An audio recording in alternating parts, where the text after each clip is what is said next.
nous arrivons donc au dernier chapitre de ce cours. C'est un petit peu le clou de ce cours, puisque nous allons expliquer comment fonctionne un petit processeur très simplifié qui a des ressources très limitées, mais c'est suffisant pour comprendre le principe général de fonctionnement d'une machine, quelle qu'elle soit. Ensuite, c'est juste une question de nombre de transistors. Alors ici, vous avez à votre gauche en violet le processeur, et en orange, à droite, c'est la mémoire. Évidemment, tout ça dans avec des ressources très simplifiées, de manière à ce qu'on puisse bien s'approprier le fonctionnement. Alors, je remercie au passage Bertrand Boyer, professeur à l'INSA Strasbourg, pour avoir fait ces slides.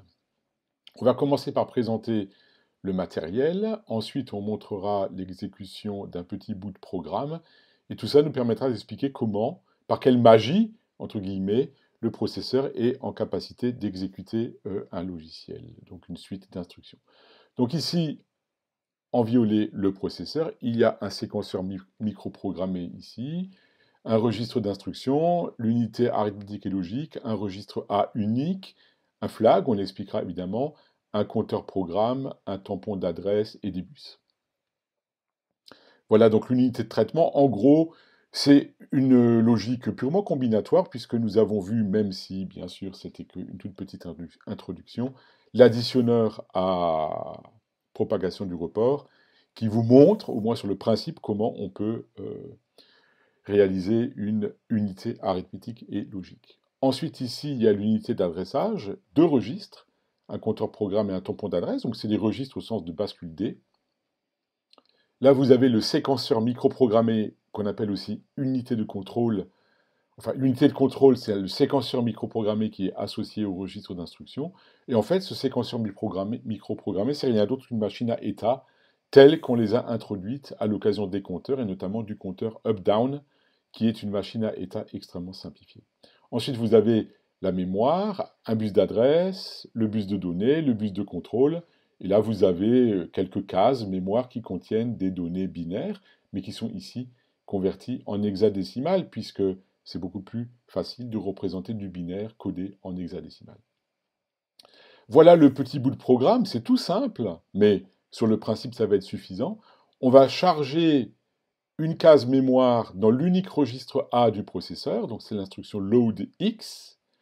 On va additionner au contenu du registre le contenu de la case qui est à l'adresse Y, donc on fait une somme, et on va stocker le résultat de l'opération, on va stocker en mémoire à l'adresse qui est indiquée par la valeur Z. Donc c'est vraiment tout simple, c'est trois instructions, mais je répète, quand bien même c'est très simple, ça suffit pour comprendre le principe de fonctionnement du microprocesseur qui est comme ça, qui semble un peu magique quand on ne sait pas comment ça fonctionne en interne.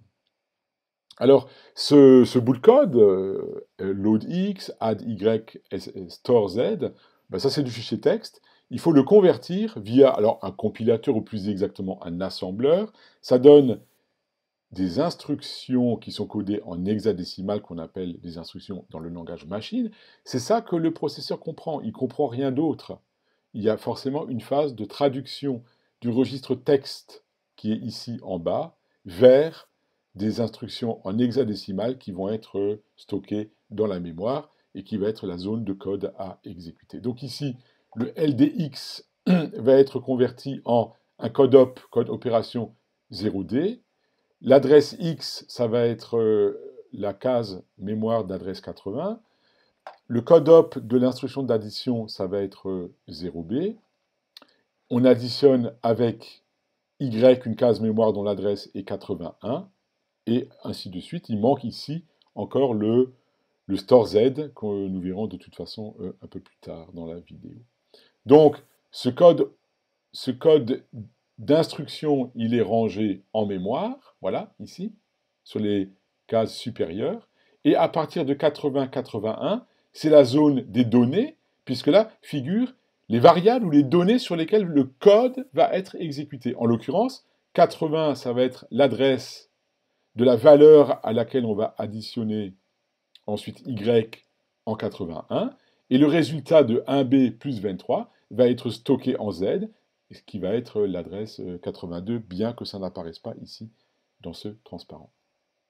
Bon, voilà, alors tout ça pour dire que on va maintenant regarder dans les tripes du processeur comment ça fonctionne, parce que, encore une fois, quand on n'a pas accès à ces informations, le fonctionnement d'un processeur semble un petit peu mystérieux.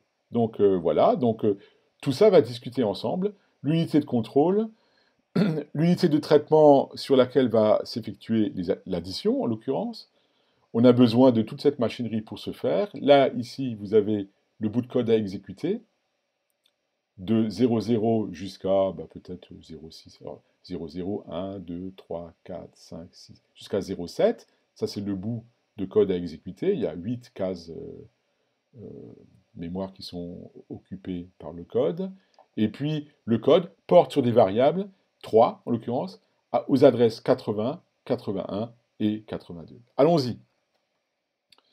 Donc, l'unité de traitement, elle est constituée d'un registre A unique, de l'unité arithmétique et logique, et donc quand l'unité arithmétique et logique ALU fait quelque chose, elle a deux opérandes en entrée, imaginez une addition, vous additionnez deux valeurs, l'une des deux valeurs est forcément le contenu du registre A, et la deuxième valeur est nécessairement prise directement sur le bus interne, c'est-à-dire bus interne qui a été en communication avec la mémoire qui n'apparaît pas ici. Et le résultat de l'opération, en l'occurrence ici l'addition, va en fait écraser le contenu du registre A. Donc c'est un processeur simple qui a un seul registre. Dans les faits, les processeurs réels en ont plusieurs. Mais pour le principe didactique, c'est suffisant. Ensuite, on a besoin aussi d'un registre de flag.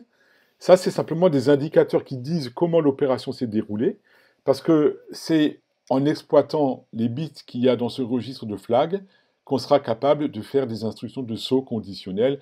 Typiquement, si le résultat est positif, faire telle opération. Si le résultat est nul, faire telle autre opération. On a besoin de bits qui indiquent comment l'opération arithmétique s'est déroulée pour avoir accès à la capacité de faire des instructions de saut conditionnel.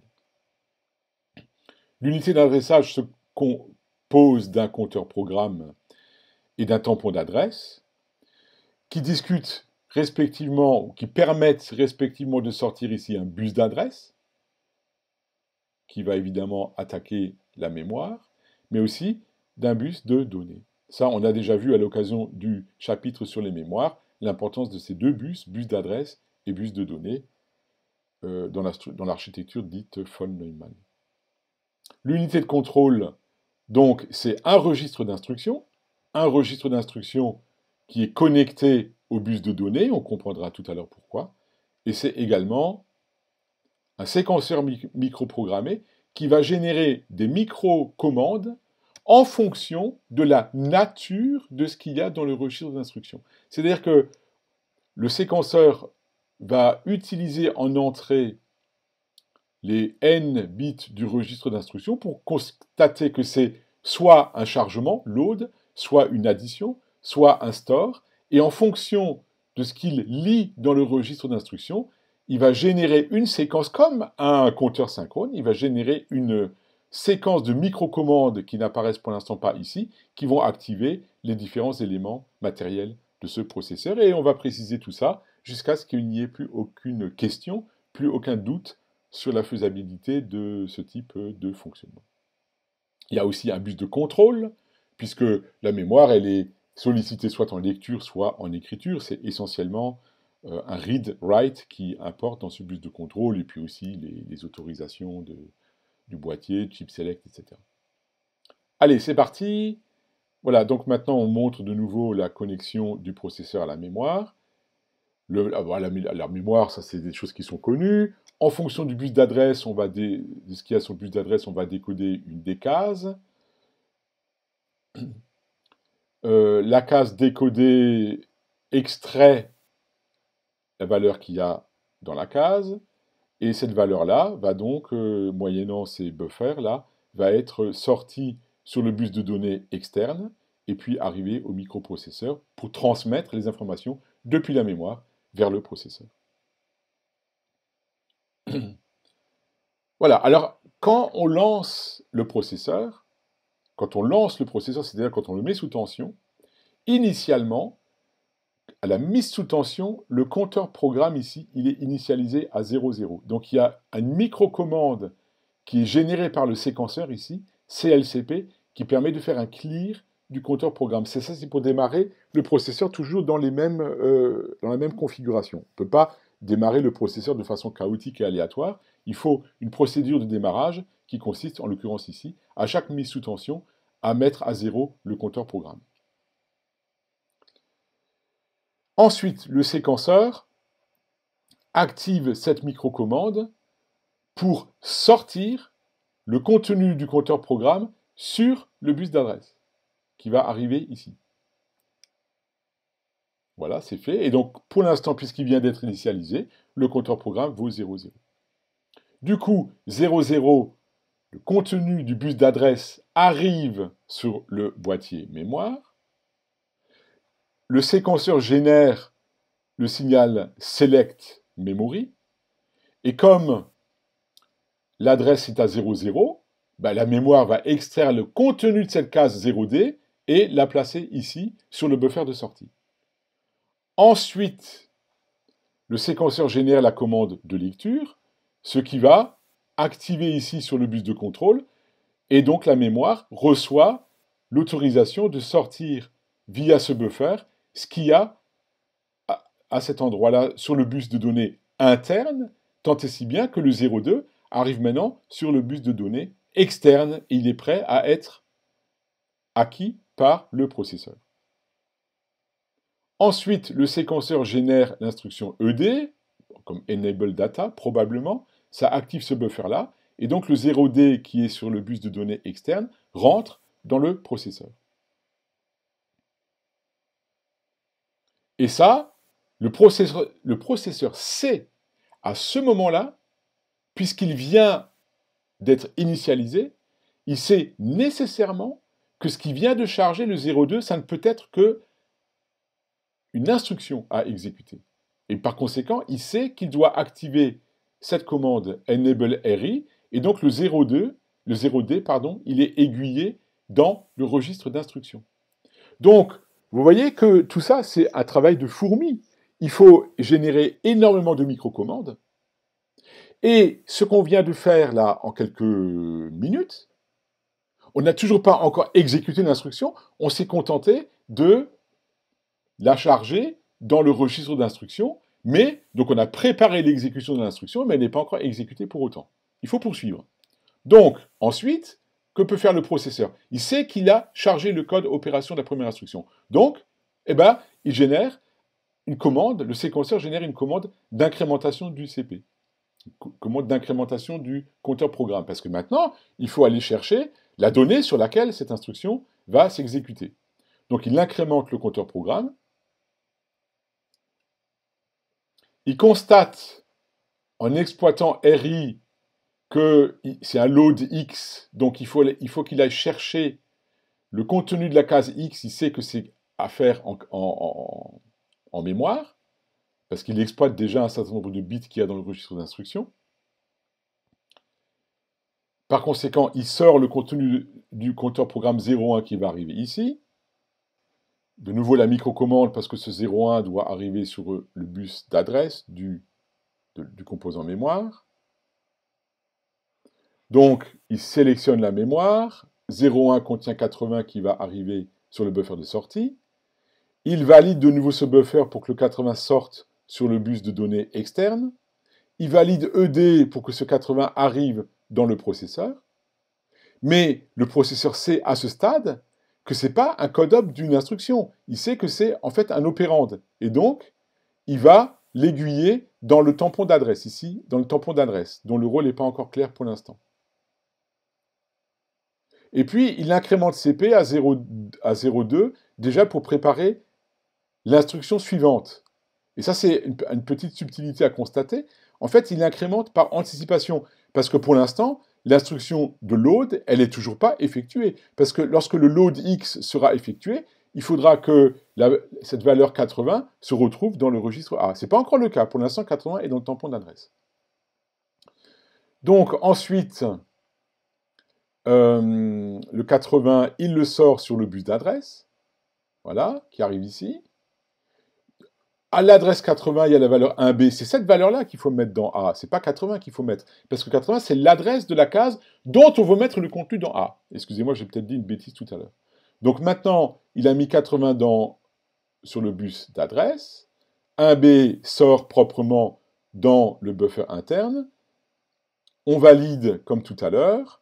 Et maintenant, on peut, avec cette commande EA, on peut charger dans le registre A. Donc maintenant, vous voyez, c'est quand même, ça prend du temps.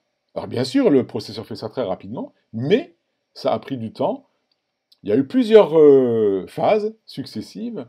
Charger le code op, ensuite charger le tampon d'adresse, qui permet ensuite d'aller extraire à l'adresse 80 la valeur que finalement on stocke dans le registre A. Donc à présent, on vient de terminer l'exécution de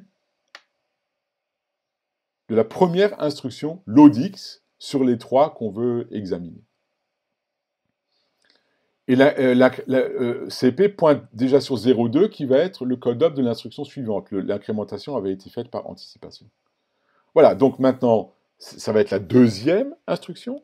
Donc je peux aller un tout petit peu plus vite. Le 0,2 sort sur le bus d'adresse. On extrait 0B. À ce stade, le processeur sait que c'est un code op, donc il va le mettre dans le registre d'instruction. On incrémente CP. On constate à nouveau que c'est du mode direct, ça veut dire que vous vous souvenez que 0B, ça correspond, la deuxième instruction correspond à l'addition. On va additionner quoi? On va additionner le contenu du registre A avec une valeur qui, elle aussi, est contenue dans la mémoire. Donc il faut extraire de nouveau quelque chose, en l'occurrence à l'adresse 81. Donc, il sort 0,3 qui avait été incrémenté. En 0,3, il y a l'adresse 81. Et cette adresse 81, on va la stocker dans le tampon d'adresse comme tout à l'heure. Voilà, 81. Donc, qui va permettre de préparer l'extraction de ce qu'il y a à cette adresse 81, la valeur 23, parce que c'est cette valeur 23 qu'on va mettre ici, vous voyez, ici, en deuxième opérande de l'ALU, puisqu'on veut faire 23 plus 1B. On incrémente CP pour déjà anticiper sur la troisième instruction, le STZ, le stockage du résultat dans Z. On sort le contenu du tampon d'adresse ici. En 81, on extrait 23. On fait de nouveau les microcommandes pour aiguiller le 23. Cette fois-ci, on l'aiguille ici, avec cette microcommande.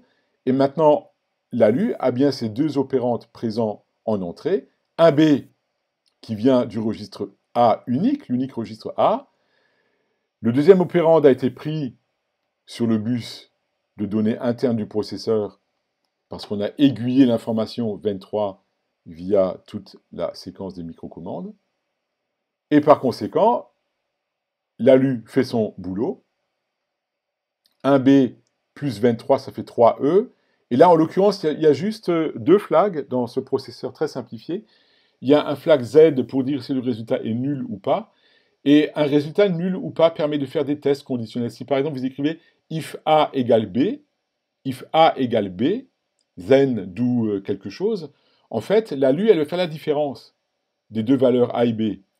Et c'est en testant le flag 0 que vous pouvez savoir si vos deux valeurs étaient identiques pour exécuter le saut conditionnel ou pas. Donc c'est le flag Z qui permet de faire des tests conditionnels.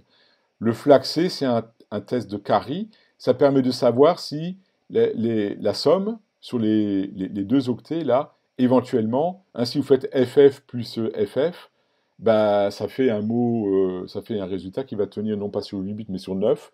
Donc ça, il faut le savoir.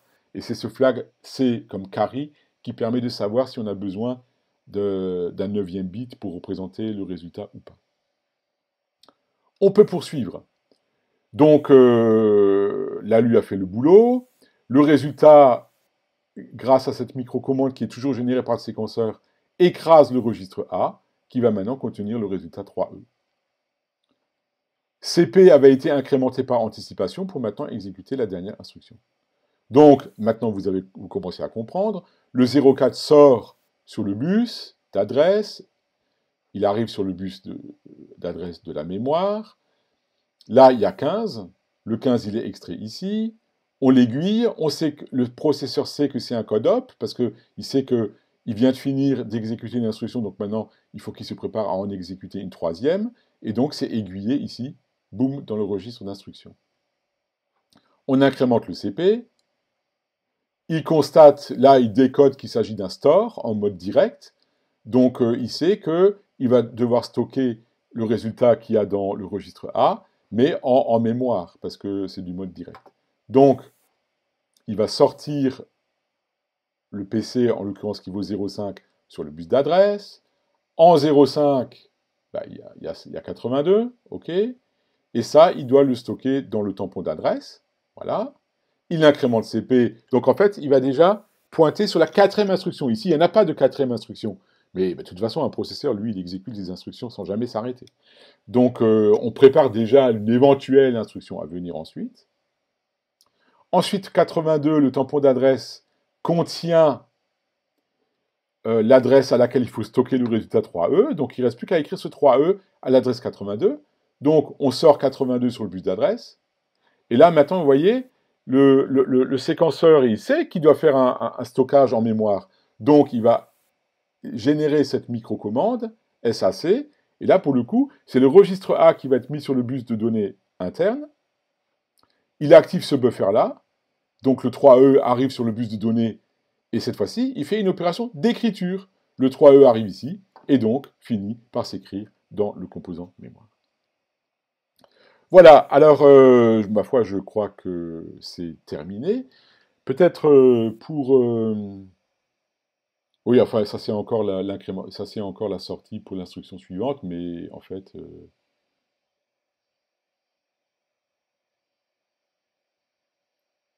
ouais, bon, en fait, on peut s'arrêter là, en fait. Hein, il n'y a pas d'instruction suivante. Alors, pour conclure, l'idée, c'est que, comme je vais m'efforcer de faire une synthèse, il n'y a pas de magie, un processeur n'est pas... ça ne pousse pas sur les arbres.